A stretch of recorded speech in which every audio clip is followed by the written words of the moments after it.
Don't even look at him, Maria hissed, but it was too late. Atticus Fairchild, the kind of handsome that buys silence, had already seen Maya. Another screw tightened. Just 8 hours, she told herself. 8 hours of sparkling or still, and then Leo gets his shot. What they didn't know, what Fairchild, with his casually cruel eyes, couldn't possibly grasp, was that Maya had a secret kind of steel, forged in loss and grief. See, everyone here thinks she's just a waitress, invisible, serving champagne wishes and caviar dreams. They have no idea how her quiet kindness will change everything. A kindness born in silence. That's about to shatter. Don't even look at him, Maria hissed, but it was too late. Atticus Fairchild, the kind of handsome that buys silence, had already seen Maya. Another screw tightened. Just 8 hours, she told herself. 8 hours of sparkling or still, and then Leo gets his shot. What they didn't know, what Fairchild, with his casually cruel eyes, couldn't possibly grasp, was that Maya had a secret kind of steel, forged in loss and grief. See, everyone here thinks she's just a waitress, invisible, serving champagne wishes and caviar dreams. They have no idea how her quiet kindness will change everything. A kindness born in silence. That's about to shatter. Arya clawed at the 60-floor apex of a midtown skyscraper, a monument to glittering excess. Within its walls, New York's financial titans celebrated their dominion, clinking glasses under the indifferent gaze of the cityscape below. A view bought by fortunes, each square foot costing more than Maya's entire queen's apartment. Here she was a ghost, a whisper of sparkling or still, swallowed by the roar of ambition and entitlement. But beneath the practiced smile and deft movements, Maya Rodriguez carried a silence. A silence that began on a rain-soaked Tuesday 6 years ago, a silence woven from the screech of tires and the hollow echo of loss. Before the silence, there had been music, a sun-drenched house in upstate New York, vibrating with the soul of a Steinway Model M. Her father, a high school music teacher, breathed life into melodies, while her mother, a concert violinist, painted emotions with every note. Music wasn't a pastime, it was their shared language, and Maya, their prodigy, was fluent from the age of 4. By 10, she danced with Chopin, her small hands coaxing magic from the keys. 16 saw her crowned the youngest winner of the Van Cliburn's Junior Prize. Juilliard beckoned, her future a blinding crescendo of potential. Then the logging truck, a skid, and the abrupt final note in her parents' symphony. Maya, spared by a bout of flu, Leo by a playdate, were suddenly orphans. The house became a tomb, the Steinway a polished monument to a life that was no more. The mere thought of touching the keys sent icy tendrils crawling across her skin, stealing her breath. The meager inheritance vanished quickly. With no other choice, 18-year-old Maya became Leo's legal guardian, trading concert halls for double shifts. Juilliard became a faded dream. Survival was the only sonata that mattered. Now at 24, her hands, once praised for their grace on the ivory keys, were rough, scarred by kitchen knives and endless dishwashing. They were hands that could carry 4 plates with practiced ease, but had forgotten the language of Rachmaninoff. Her world had shrunk to their cramped 2-bedroom apartment and the relentless need to keep them both afloat. Leo, lanky and observant, at 16, channeled their family's lost music into vibrant art. Charcoal and acrylics bled with the city's soul onto his canvases, a raw talent that both comforted and terrified Maya. He was her living legacy, the continuation of the artistry that had defined their family, but his dream came at a steep price. "Hey, May!" Leo's voice drew her back from the abyss of bills spread across their kitchen table. He knew the look on her face, the silent calculation that never ended. "Just the usual?" he asked, his eyes lingering a little too long on a crumpled letter peeking from beneath the pile. It was an acceptance letter from the Rhode Island School of Design's pre-college summer program, a golden ticket into their undergraduate program, and a bill for $10,000. Maya forced a smile, tucking the letter away. The usual. He rested a hand on her shoulder, his touch light. "We don't have to do it, you know. I can get a job. Arya's hiring." The thought of Leo, His vibrant spirit, chained to the same monotonous grind that was slowly crushing her, sent a wave of cold dread through her. His artistic hands, stacking plates instead of wielding a brush. It was a betrayal of their parents, a desecration of everything they'd valued. "Don't you dare say that," she snapped, her voice sharper than she intended. "You're going. I'll figure it out. I always do." His gaze drifted to the dust-covered behemoth hulking in their living room, the Steinway. "You could," he trailed off, knowing the words were forbidden. "Don't," she warned softly, turning away. The next evening at Aria, the air thrummed with a nervous energy. The entire restaurant had been commandeered for Atticus Fairchild's birthday, an event that promised both obscene wealth and casual cruelty. Maria, her face drawn tight with anxiety, gathered the staff.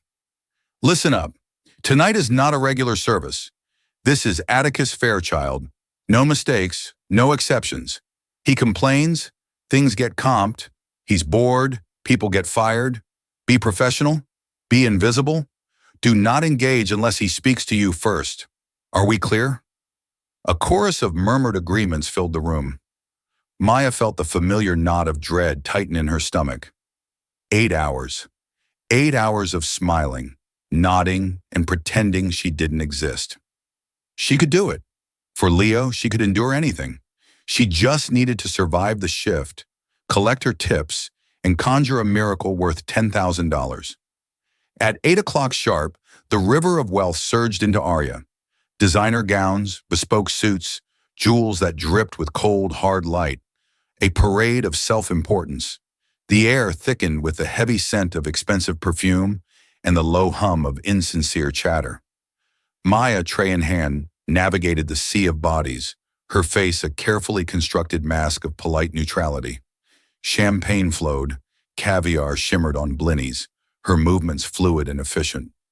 Then she saw him. Atticus Fairchild, a shark in a Tom Ford suit, holding court at the center of the room. He didn't just occupy the space, he owned it. The easy arrogance of a man who had never heard the word no hung around him like an expensive cologne. His laughter, a sharp barking sound, cut through the noise, demanding attention. Clinging to his arm was Beatrice Vanderbilt, his fiancée, her name as old and storied as his. She was beautiful in a severe, sculpted way, her blonde hair pulled back so tightly it seemed to stretch the skin around her eyes. Her silver dress shimmered like scales, but her smile lacked warmth, a carefully constructed facade threatening to crumble. Maya's station required her to keep the champagne flowing at Fairchild's table, placing her within earshot of their conversation. "Flew the entire board to Monaco for the weekend. Deal was sealed before the jet fuel cooled." Atticus boasted, a smug grin plastered on his face. "Only you, darling," a sycophantic friend cooed. As Maya leaned in to refill a glass, her eyes met Beatrice's. A flicker of something, a faint, puzzled curiosity, crossed Beatrice's face, as if Maya were a forgotten painting rediscovered. Maya quickly averted her gaze, her heart skipping a beat. An irrational sense of danger, a primal urge to flee, washed over her. For the next hour she avoided the main table, busying herself on the periphery, but Maria, ever vigilant, intercepted her. "Rodriguez, table 1 needs champagne, now." With a resigned sigh, Maya grabbed a fresh bottle and a polished cloth, steeling herself for a return to the lion's den. As she approached, Atticus was mid-anecdote, his voice laced with casual cruelty. "So I told the valet, if you can't tell the difference between a McLaren and a Ferrari, perhaps you should stick to parking bicycles." The look on his face, priceless. His friends roared with laughter. Beatrice offered a tight, practiced smile. Maya moved to Atticus's side, murmuring, "Excuse me, sir," as she reached for his glass. It was then that Beatrice looked at her again, properly this time. Her perfectly sculpted eyebrows drew together, the mask of the party hostess dissolving, replaced by genuine shock. Her blue eyes widened, her mouth falling open slightly. "My God," she breathed, the sound barely audible above the din. Atticus paused mid-sentence. "What is it, darling?" Beatrice didn't answer, her gaze locked on Maya. "I know you," she said, her voice a strange mix of disbelief and accusation. "Maya Rodriguez." Beatrice spoke the name as if it were a foreign word in this opulent setting. The blood drained from Maya's face. Now she remembered. Beatrice Vanderbilt. Only she hadn't been a Vanderbilt back then. She had been Beatrice Vale. They'd been in the pre-college program at Juilliard together. Beatrice had been gifted, technically proficient, but always second best. In every master class, every internal competition, Maya's raw, emotive talent had eclipsed Beatrice's rigid perfection. The memory of Beatrice's thin-lipped smile after Maya had won the concerto competition flashed through her mind. A smile of feigned congratulations that hit a core of bitter envy. I think you're mistaken, Maya stammered, her training kicking in. Deny, deflect, disappear. Atticus looked from his stunned fiancée to the flustered waitress, amusement flickering in his eyes. You know her? How deliciously common.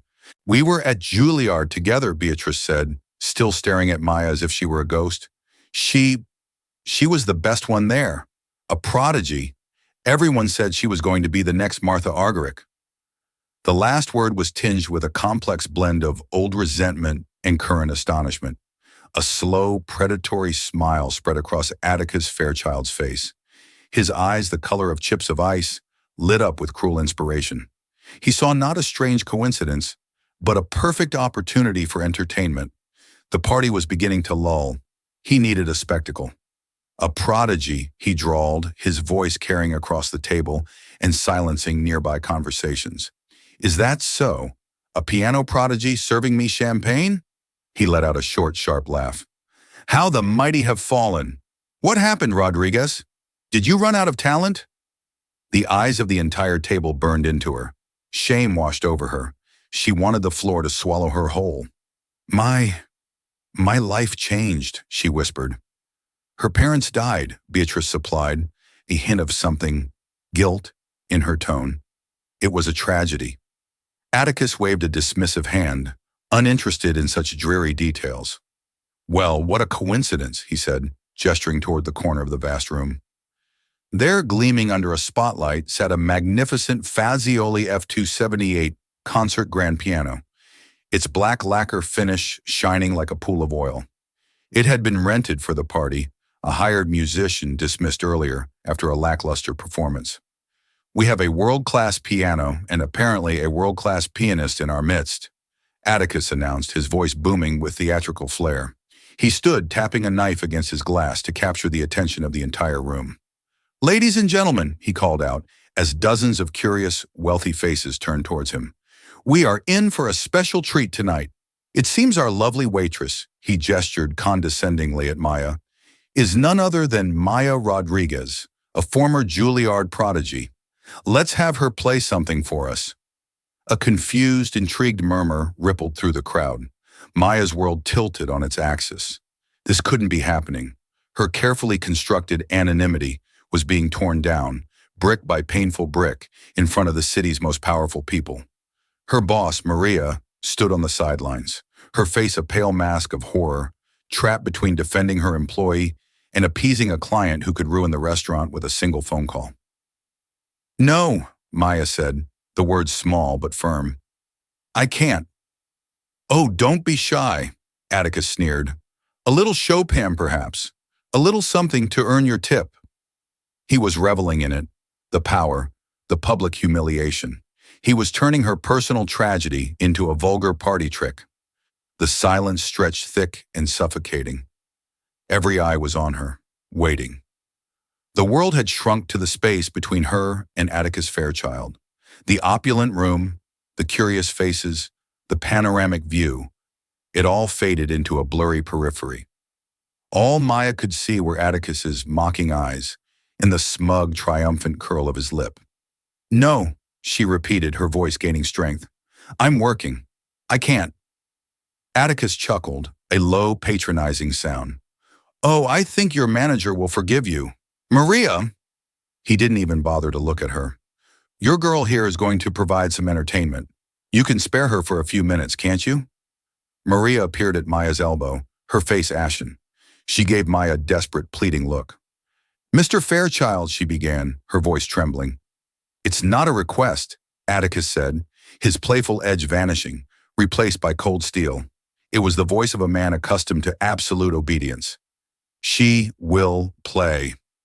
The steel in his voice shot straight into Maya's spine. A flicker of her old pride, the pride of the girl who commanded concert halls, sparked in the face of his tyranny.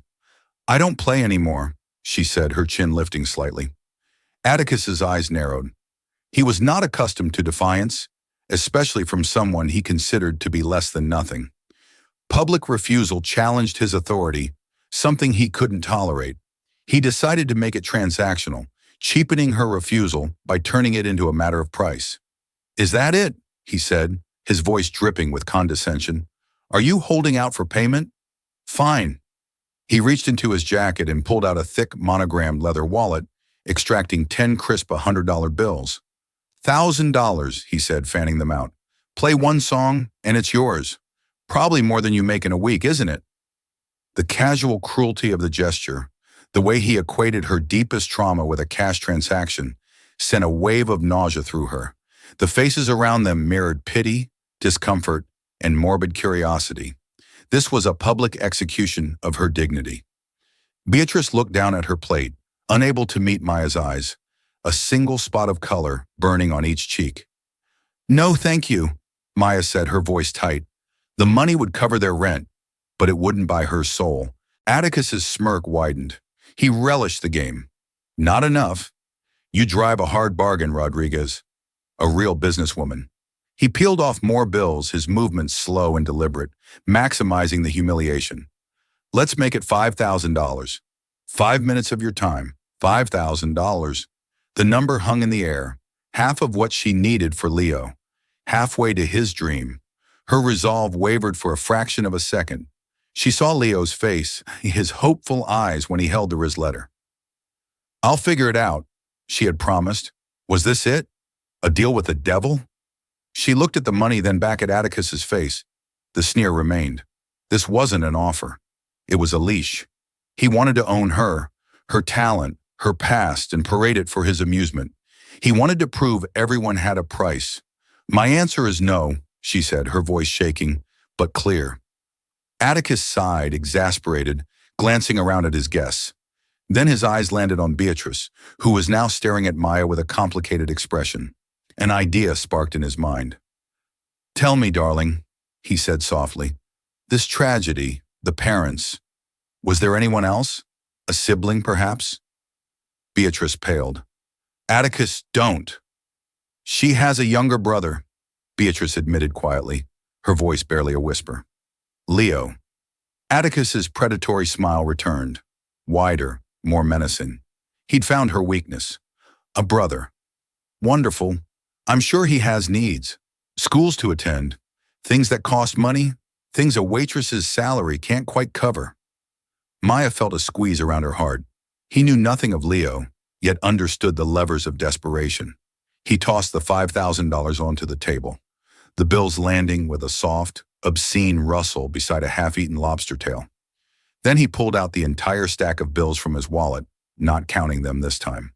$10,000, he said, his voice dropping to a conspiratorial hush, somehow more commanding than a shout. "Right here in cash, all yours. Just play one piece. Anything you like. Think about it, Maya. $10,000. What could that do for your brother? What kind of future could that buy him?" $10,000, the exact amount haunting her thoughts, now offered by a man who despised her. The golden apple laced with poison. The room was silent. Everyone understood the stakes. This was no longer a game. It was a brutal moral calculation. Her pride versus her brother's dream, her integrity versus his opportunity. She looked at the money, at the acceptance letter, at Leo's vibrant sketches, pinned on his bedroom wall, full of a promise she was failing to nurture. She remembered his offer to join her in the gray, soul-crushing world of service. The thought was a physical pain. She could feel the stares, the judgment, the pity. She could feel Atticus's impending victory. He was boxing her in, using her love as a weapon.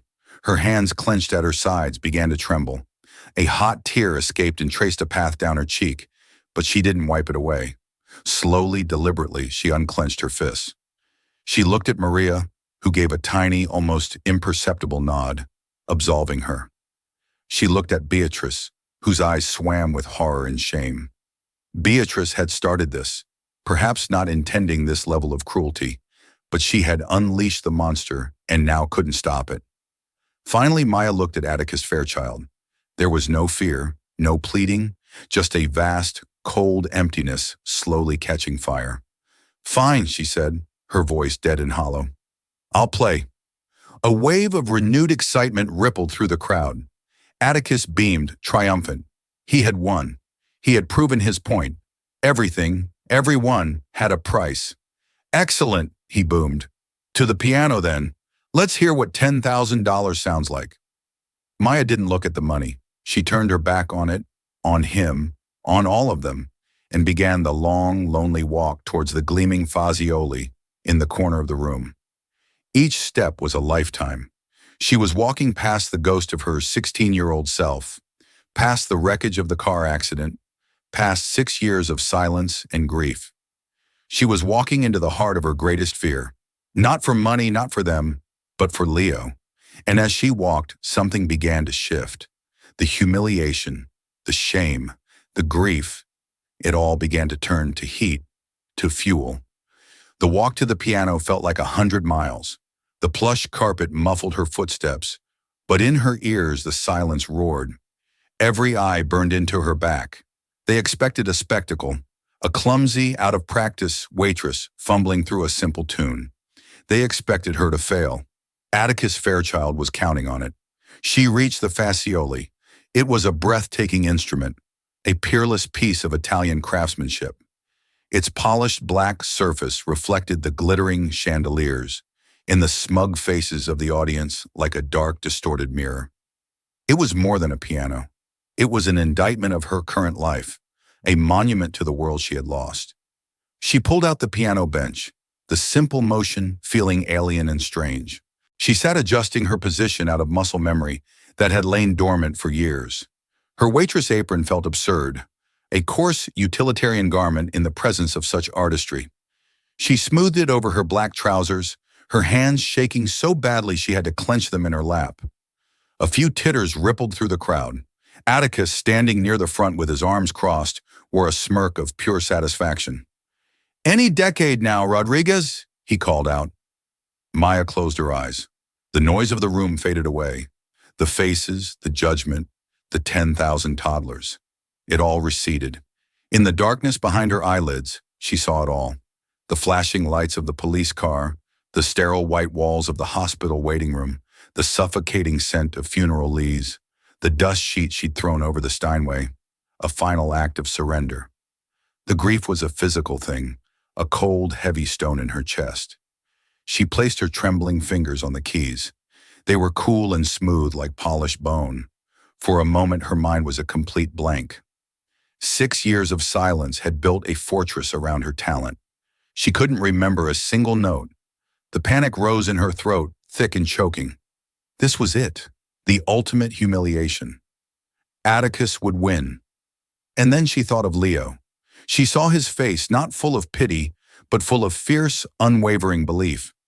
She saw him at his drawing table, his brow furrowed in concentration, his hand moving with a certainty she hadn't felt in years. She thought of his offer to sacrifice his own dream for her. The love she felt for him was a powerful, surging force, a tide that crashed against the fortress of her trauma. She took a deep, shuddering breath, and then another. She didn't try to remember a piece. She didn't try to perform. She just let her fingers rest on the keys. And for the first time in 6 years, she listened. Not to the room, not to her fear, but to the silence inside her. And in that silence, a melody began to stir. She didn't start with something soft or simple. She didn't play the part of the broken girl. The fuel of her humiliation had ignited. The cold stone of grief in her chest was now a white-hot coal. Her fingers, no longer trembling, came down on the keys with a shocking, explosive force. It was the opening chord of Chopin's Etude in C minor opus 10 numbers 12. The revolutionary Etude. The sound that erupted from the fascioli was not music. It was a thunderclap. It was a declaration of war. A torrent of furious cascading notes from her left hand filled the room, a sound of pure, unadulterated rage. The cocktail chatter ceased instantly. A champagne flute slipped from a guest's hand and shattered on the floor, the sound completely swallowed by the tempest pouring from the piano. Atticus Fairchild's smirk vanished, wiped clean from his face as if by a physical blow. His jaw went slack. This was not the fumbling waitress he had expected. This was a force of nature. Maya's body was no longer her own. It was a conduit for 6 years of pent-up rage, sorrow, and love. Her posture, once slumped in defeat, was now erect and powerful. Her head was thrown back, her eyes still closed, but her face was a mask of fierce concentration. Her hands, the calloused, work-worn hands of a waitress, flew across the keyboard with a speed and precision that defied belief. The right hand joined in singing a passionate, desperate melody over the storm of the left. The music told her story. It was the frantic chaos of the accident, the dark despair of the aftermath, the grinding toil of her daily life, the fierce, protective love for her brother. Every note was infused with a raw, visceral emotion that technical perfection alone could never achieve. Beatrix Vale, for all her Juilliard training, could never have played like this. This wasn't just a performance, it was an exorcism. The guests were frozen, transfixed.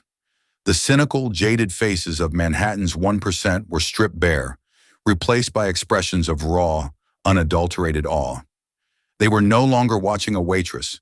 They were witnessing an artist in the throes of creation, bearing her soul for them to see. Across the room, an older man with a shock of white hair and kind, intelligent eyes stood up from his table. His name was Professor Anton Petro, a legendary figure from Juilliard, now a guest conductor for the New York Philharmonic. He had been invited as a favor to the host's father, and he had been dreading the vapid evening. He had watched the cruel spectacle unfold with quiet disgust. When Maya had walked to the piano, he had recognized her instantly, his heart aching for the brilliant student who had simply vanished all those years ago. He had expected to hear something broken. But this was not broken. This was devastating. It was the playing of a master forged in the fires of immense suffering. Tears welled in his eyes as he listened not just to the notes, but to the story they told. The piece reached its climax, a furious, defiant cry of chords that seemed to shake the very glass of the skyscraper's windows. Then, with a final crashing cascade of notes that resolved into a single powerful C minor chord, it was over. The final note hung in the air, vibrating with emotion. The silence that followed was absolute. It was profound, heavy, sacred. No one moved, no one breathed. For a full 10 seconds, the only sound was the distant wail of a siren from the streets 60 floors below. Maya's hands fell from the keyboard into her lap. She opened her eyes, her chest heaving, sweat beading on her forehead. She was back in the room, the spell broken. She looked out at the sea of stunned faces, her vision blurry with unshed tears. Then one person began to clap. It was Professor Petro. His applause was slow, deliberate, and loud in the silent room. Then another person joined in, and another. And then the entire room erupted.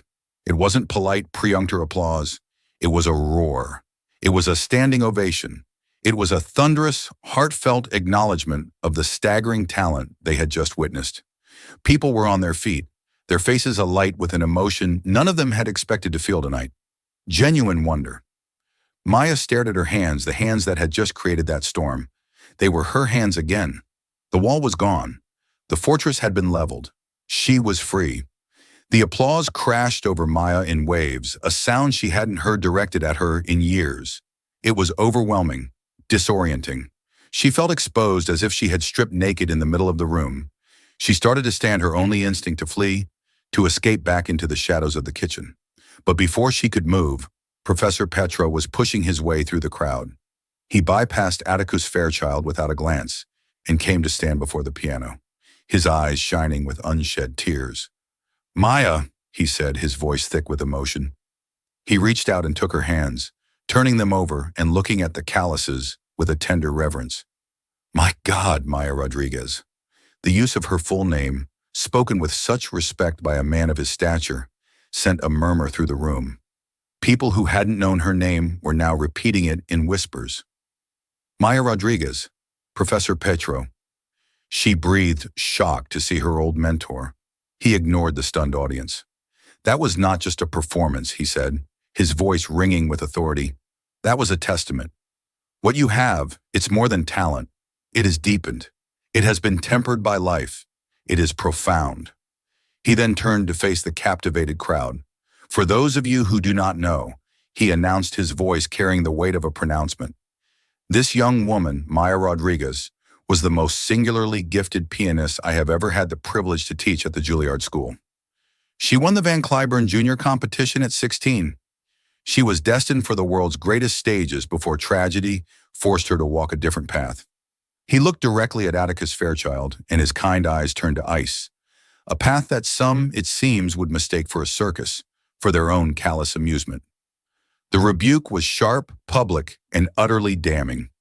Atticus's face, which had been pale with shock, now flushed a deep mottled red. He was no longer the ringmaster, he was the fool. In a room where reputation was currency, Professor Petrov had just bankrupted him. All his wealth, all his power could not undo the fact that he had been exposed as a classless, cruel bully in front of his peers, his fiancée, and one of the city's most respected cultural figures. The crowd's energy shifted palpably. The awe for Mayer curdled into contempt for Atticus. They had witnessed something beautiful and true, and his attempt to defile it now seemed grotesque. It was Beatrice who made the final move. The brittle poise she had maintained all evening finally shattered. She walked over to the table, her movement stiff. She picked up the wad of $10,000. For a moment, Maya thought she might offer it to her, a pathetic apology. Instead, Beatrice walked over to Atticus, her blue eyes blazing with a fire he had probably never seen. "You are a small, pathetic man," she said, her voice low, but carrying in the charged silence. And then, with a flick of her wrist, she threw the entire stack of bills in his face. The $100 bills fluttered down around him like grotesque confetti, landing on his pristine suit and the expensive carpet at his feet. A collective gasp went through the room. "We're done," Beatrice said, her voice clear and final. She turned, gave Maya one long, unreadable look, a look that held a universe of regret, envy, and a flicker of newfound respect. And then she walked away, head held high, right out of the party and out of Atticus Fairchild's life. The humiliation was now complete. Atticus stood alone, bills scattered around his feet, his fiancée gone, his guests staring at him with open disdain. He had tried to embarrass a waitress and had ended up destroying his own engagement and social standing in a single catastrophic miscalculation. Empowered by Petro's validation and Beatrice's defiance, Maya felt the last of her fear fall away. She stood up from the piano bench, her spine straight. She walked not towards the exit, but back towards the table where this all began. She stopped in front of a speechless Atticus Fairchild. She looked at the money on the floor, then back at his face. "My music is not for sale," she said, her voice quiet, but ringing with the force of the final chord she had played, "and it is certainly not for your amusement." She didn't wait for a response. She turned her back on him on the wreckage of his party and walked towards the staff exit, leaving behind the sound of her own name being spoken with wonder and the sight of a millionaire utterly and completely diminished. As she pushed through the door into the blessed anonymity of the service corridor, she felt not shame, but a profound and liberating sense of peace. She hadn't earned $10,000. She had earned something far more valuable herself. The sterile fluorescent-lit service corridor felt like a decompression chamber. Maya leaned against the cool metal of the kitchen door, the adrenaline from her performance draining away, leaving a profound humming exhaustion in its wake. The distant roar of applause was still a faint echo in her ears, a surreal soundtrack to her escape. She had walked through fire and had not been burned. She had been reforged. The journey home was a blur. Descending from the glittering heights of Aria to the rumbling depths of the subway felt like returning to Earth from another planet. The city's usual cacophony, the screech of train wheels, the murmur of late-night commuters, the distant wail of a siren sounded different tonight. It was no longer a relentless assault of noise. For the first time in 6 years, she could hear the spaces between the sounds, the quiet rhythms and unintended harmonies. It was as if her performance had retuned not just her own soul, but the world around her. She walked into the apartment she shared with Leo, who was already asleep. The living room was dark, save for the sliver of moonlight illuminating the hulking dust sheet-covered shape of the piano, the silent monument to her past. She looked at it not with the usual pang of dread, but with a newfound neutrality, a sense of an old truce finally being signed. She didn't sleep that night. She sat by the window, watching the lights of Queens flicker and fade, feeling the tectonic plates of her life shifting beneath her. The next morning, she woke with a clarity she hadn't known since she was a teenager. The gray oppressive weight that had settled on her heart after her parents' death had lifted, replaced by a quiet, steady strength. She made coffee, her movements deliberate. There was no hesitation. She knew what she had to do. Instead of putting on her black and white waitress uniform, she chose a simple pair of jeans and a clean blue blouse. She walked into Aria at 10:01 a.m., long before the lunch service began. The dining room was empty, the chairs stacked on tables, the morning sun streaming through the panoramic windows and illuminating dust motes dancing in the air. Maria, her manager, was in her office, nursing a cup of coffee and looking utterly spent. She looked up as Maya appeared in the doorway, and her face was a mixture of awe and apprehension. "Rodriguez," she said, her voice quiet. I thought you might not come in." "I came to quit, Maria," Maya said, her tone gentle but firm. There was no anger, no resentment. "I can't work here anymore." Maria nodded slowly, a deep sigh escaping her. "I don't blame you. What he did, what I let him do, it was unforgivable. I was a coward. I was so afraid of losing the restaurant's biggest account that I was willing to sacrifice you." Her eyes were filled with genuine shame. "I'm sorry, Maya." "You were in an impossible position," Maya said, offering a grace Maria didn't expect. "But I can't be invisible anymore. I don't think I know how." "No," Maria agreed, a small sad smile touching her lips. "I don't think you do." She stood and extended a hand. "For what it's worth, what you did last night, it was the most incredible thing I've ever seen. You took his ugly little game and you turned it into something beautiful. You gave everyone in that room a story they will be telling for the rest of their lives." And she was right. The story of the Areopagus spread through the city's arteries like wildfire. It was too delicious, too mythic to remain a secret. It became the ultimate tale of hubris and talent. A modern-day David and Goliath played out on a Fatioli grand. Atticus Fairchild's name became synonymous with public humiliation. Columns in the New York Post's page 6 hinted at a tech heir's catastrophic party foul that led to a very public, very expensive dumping. He was uninvited from a charity board. A major merger his company was negotiating suddenly stalled the other party, citing vague concerns about erratic leadership. In a world built on image and reputation, he had authored his own social and professional obituary. He had tried to expose Mayer as having a price and had ended up proving he had no value. 2 days after Mayer quit, her phone rang. It was an unfamiliar number. "Is this Maya Rodriguez?" a man's voice asked, warm and accented with the gentle cadence of Eastern Europe. "Yes," she said, her heart giving a small flutter. "Maya, this is Anton Petro," her breath caught.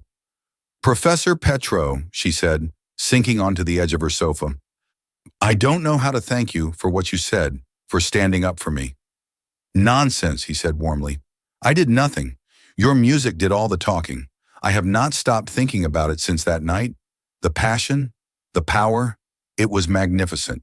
But there was pain in it too, a deep well of it. I am only sorry you had to go through such an ordeal to find your way back to the Keys." "I think maybe it was the only way," she confessed, the realization dawning on her as she said it. "Maybe I had to break completely before I could heal." "Perhaps," he mused, "but the healing should not end there. It must be nurtured. Which brings me to the reason for my call." He paused and Maya could hear the smile in his voice. "I am the head of the piano department at Juilliard now.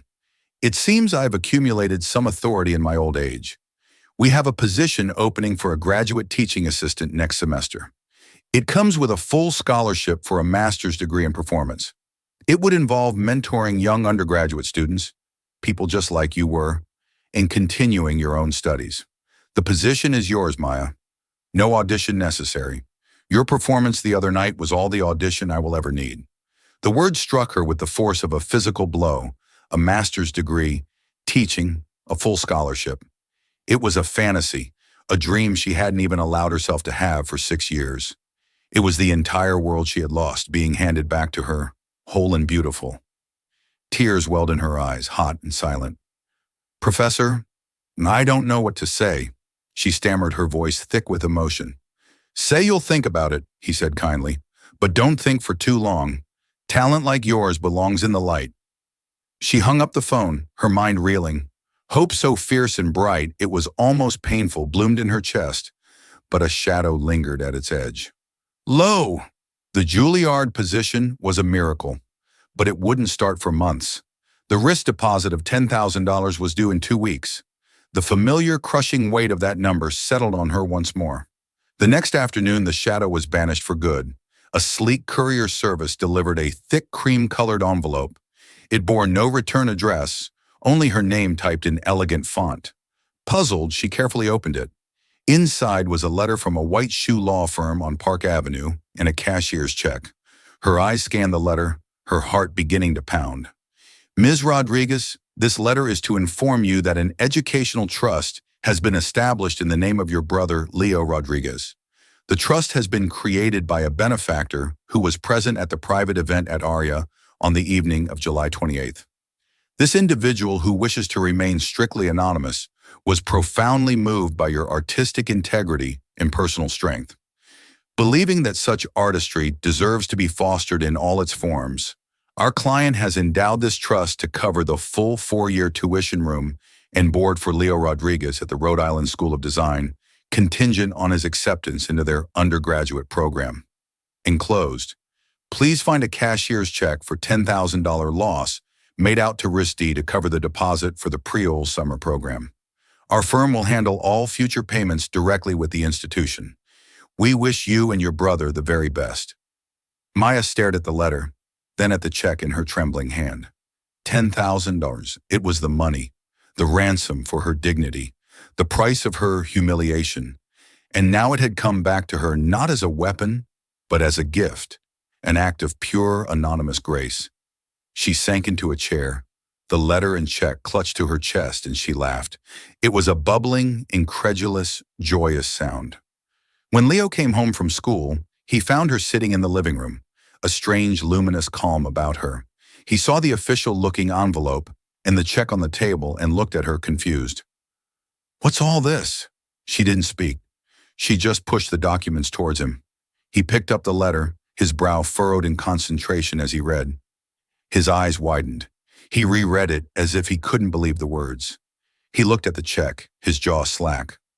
Maya, what? How is this possible? He whispered, his voice filled with awe. She smiled, a brilliant, genuine smile that seemed to light up the entire room. I told you I'd figure it out. She stood and walked over to the piano. With a single fluid motion, she took a corner of the dust sheet and pulled. It slid off the Steinway and billowed to the floor, releasing the faint, nostalgic scent of lemon oil and old wood. The piano gleamed in the afternoon light, its 88 keys like a patient waiting smile. She sat down on the bench. Her posture was perfect. Her hands, no longer trembling, hovered over the keys. She looked at Leo, whose face was a canvas of shock and dawning joy. Then she began to play. It wasn't a furious, revolutionary storm this time. It was the soft, shimmering opening notes of Debut's Clair de Lune. The melody, as gentle and hopeful as moonlight breaking through clouds, filled their small apartment. It was a lullaby for their grief, a hymn to their resilience.